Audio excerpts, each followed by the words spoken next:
Hola, buenas tardes, queridos alumnos de segundo de bachillerato.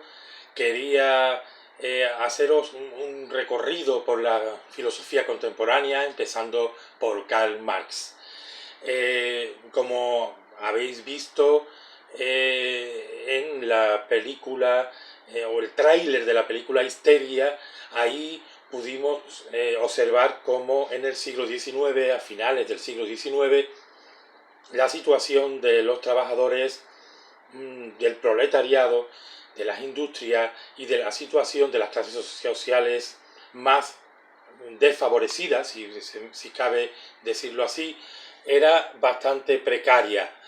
En este contexto, a finales del XIX y principios del siglo XX, surge un movimiento encabezado por su fundador, que es Karl Marx, que pretende de algún modo darle la vuelta a esta situación.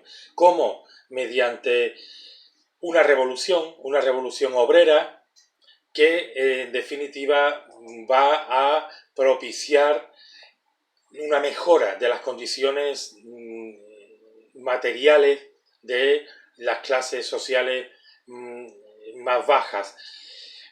Esto es lo que se llama una dialéctica materialista, que en definitiva pretende, como decía anteriormente, mejorar las condiciones de vida de estos trabajadores, y hay una idea fundamental dentro de la teoría marxista de este autor del siglo XIX, pensador y economista, y es que la plusvalía, la riqueza que produce el trabajador con su trabajo, ese excedente, ese valor añadido después de cobrar su salario, esa plusvalía debía repartirse de nuevo entre todos los trabajadores, y por lo tanto el Estado debía ocuparse de esta función, de esta tarea de repartir la plusvalía, lo que produce el trabajador entre entre el proletariado. Hasta ese momento era la burguesía quien se quedaba de ese excedente, de esa plusvalía. Es decir, los beneficios de una fábrica de alimentación, de jabón o de cualquier otro producto, de coches o de cualquier otro producto, los beneficios se los quedaba la burguesía y no se repartía entre el trabajador después de que éste cobrara su salario. Este valor añadido debía repartirse de nuevo. La revolución que pretende Marx es crear una sociedad sin clases. Una sociedad sin clases que se haría en cierto modo real en Rusia. Él pretendió llevarlo a cabo en Inglaterra, esa revolución, pero realmente fue el Estado ruso el que trata de implantar la teoría marxista de manera mucho más exhaustiva. Ciertamente en toda Europa la teoría marxista y los movimientos sociales que surgen en este contexto del siglo XIX y XX, los movimientos sociales se hacen muy fuertes y consiguen mejorar la situación de marginación en la que se encontraba el proletariado. Continuamos en la filosofía contemporánea con otras corrientes filosóficas. Estas otras corrientes filosóficas voy a hacer referencia a ellas rápidamente. Tenemos el positivismo. El positivismo no es más que una aplicación del empirismo y de todas las corrientes empiristas, acuérdense de David Hume, en la sociedad en su conjunto. Una teoría que pretende que se nutre de este empirismo y pretende que solo sea verdadero todo aquello que en un sentido empirista, esos hechos positivos puedan servir para crear una sociedad cuyo futuro es la ciencia, y es la ciencia la que puede dar respuesta a todos los interrogantes del ser humano. Este va a ser un poco la teoría que apoya el desarrollo de la ciencia como nuevo referente, nuevo paradigma en el siglo XX. Después del positivismo tenemos otras corrientes filosóficas como el vitalismo de Nietzsche. Nietzsche, que muere justo en 1900, en el principio del siglo XX, plantea que hemos vivido en una mentira, en una falsedad, más o menos algo como lo que planteaba Karl Marx, que nos ha sometido de alguna manera y nos ha sometido moralmente.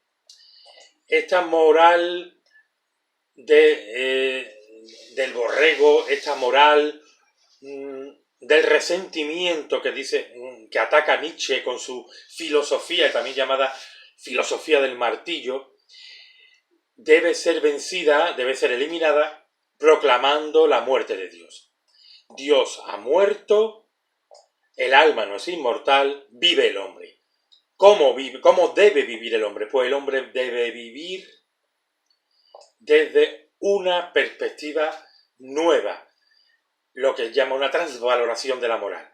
Los nuevos valores deben ser el instinto, el amor, la pasión, pero nunca desde el sometimiento, nunca desde la caridad cristiana, nunca desde los valores religiosos. El hombre por el hombre. Es lo que llama él el superhombre, que no es el superhombre, es la raza aria nazi que defendió Hitler, manipulando la filosofía de Nietzsche.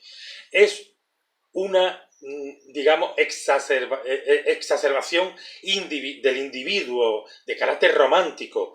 El hombre, el ser humano, puede vivir por sí mismo sin necesidad de un Dios,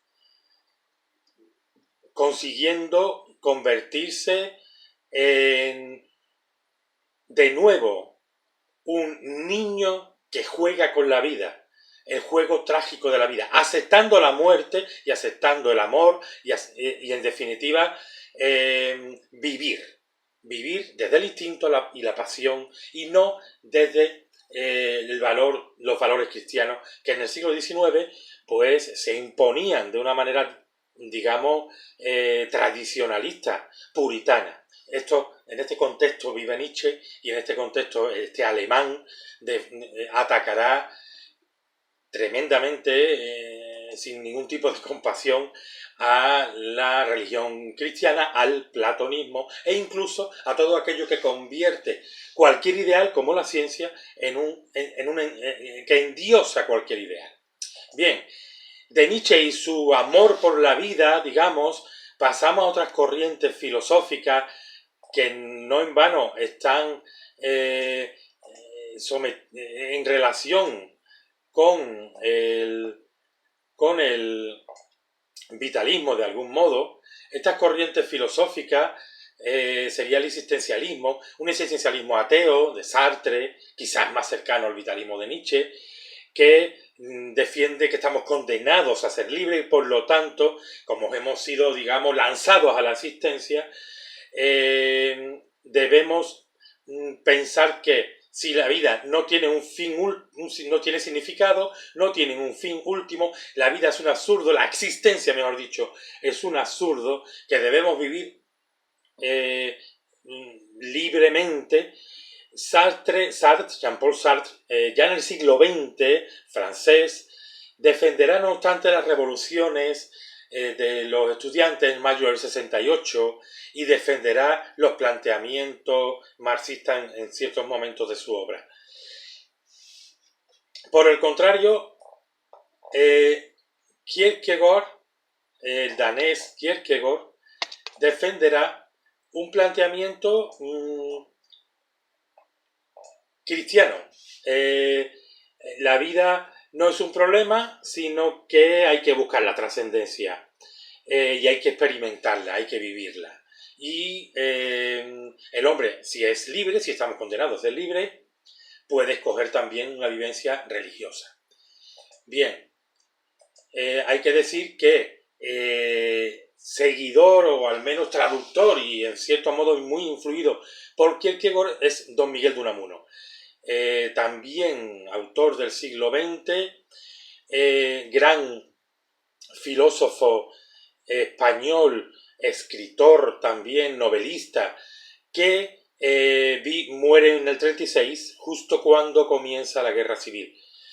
Era defensor de la Segunda República, aunque muy crítico con la situación que se vivió, crítico posteriormente con el movimiento nacional católico del franquismo, que se iniciaba en el 36, pero que él fallece y prácticamente, bueno, no vive la Guerra Civil. Continuamos con otras corrientes filosóficas, pero antes quiero hacer referencia, en la misma época que Miguel de Unamuno, a Ortega y Gasset. Ortega y Gasset es un autor que, habiendo sido, digamos, alumno en Alemania, en la Universidad de Múnich, conoce bien el vitalismo de Nietzsche, pero realiza unos cambios, propone que la racionalidad tiene algo que ver, no solo la vida como instinto y como pasión. Habla de proyectos, incluso adelanta el proyecto de la Europa unida, de un proyecto europeo en el que España podría formar parte. Habla de una España con un proyecto común, defiende la Segunda República y es diputado de la Segunda República, y plantea también que la racionalidad es una racionalidad que debe mirar la historia y ver el futuro desde todas las perspectivas, conjugando todas las perspectivas, que nos permitirá, de algún modo, vivir desde el encuentro, la búsqueda común de la vida, de la verdad. Como diría Antonio Machado, no tu verdad, no mi verdad, sino la verdad. Vamos juntos a buscarla. Esa es la teoría perspectivista del conocimiento de Nietzsche, que se complementa con el hecho de que cada uno tiene sus circunstancias, yo soy yo y mis circunstancias, y se complementa con la idea de proyecto de Ortega y Gasset. Ortega y Gasset es exiliado, es expulsado de su cátedra en Madrid y tiene que irse a vivir al extranjero, Latinoamérica, para posteriormente volver, y una vez que vuelve, Ortega ocupa su cátedra de nuevo. Veis, todo que prácticamente hasta los años 50 no vuelve de Latinoamérica, de su exilio, ocupa su cátedra durante el franquismo, y fue tanto él como sus discípulos pues muy controlado y vigilado, pues simplemente porque pensaba en libertad, como diría Kant, se atrevía a pensar por sí mismo.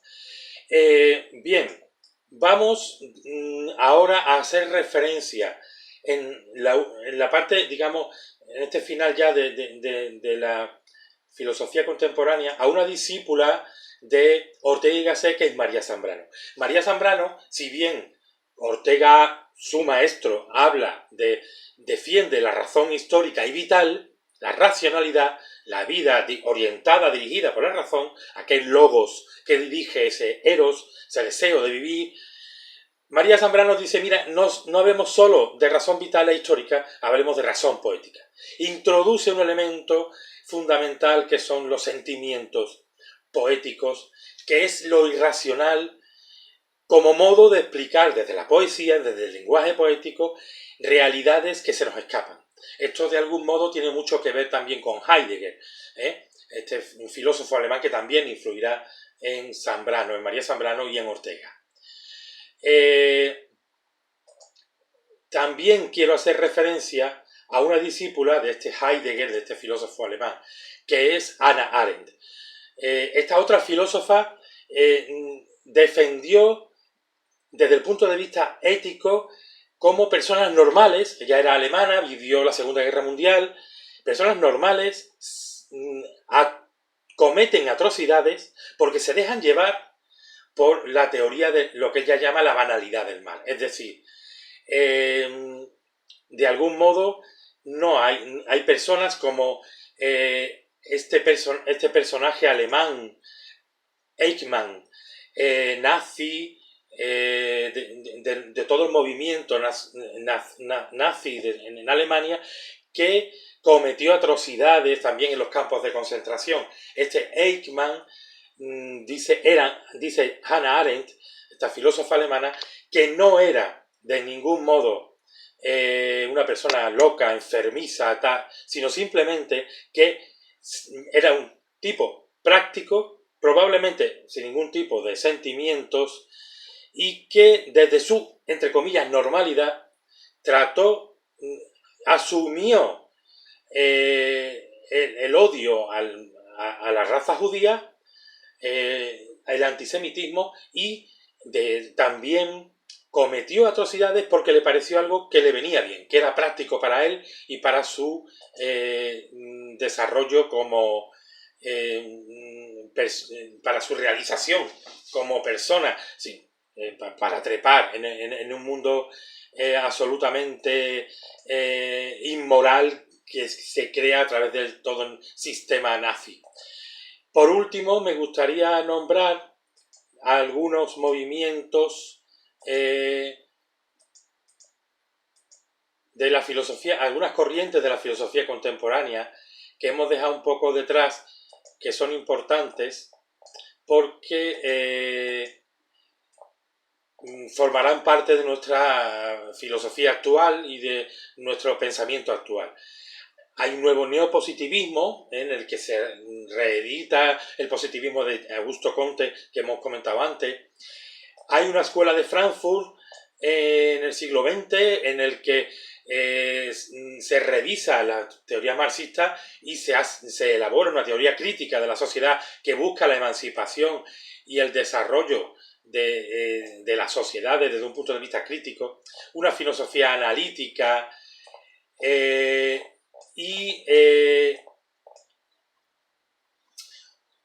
una filosofía del lenguaje de Wittgenstein, Russell, que analizará el lenguaje como medio de comunicación y el significado del lenguaje, los mundos del lenguaje, etc.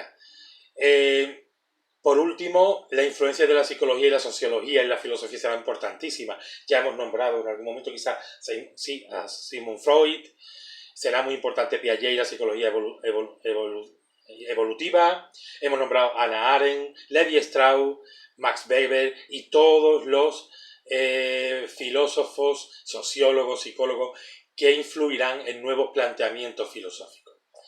Con esto terminamos la filosofía contemporánea y ahora en un próximo vídeo os voy a comentar qué tareas podemos realizar ya. Pues mira, pues prácticamente ya trabajar esta filosofía contemporánea hasta final de curso. Como siempre, de una manera absolutamente sosegada y tranquila y sin ningún tipo de agobio. Nos vemos en un próximo vídeo en un momento para ver qué tarea podemos realizar.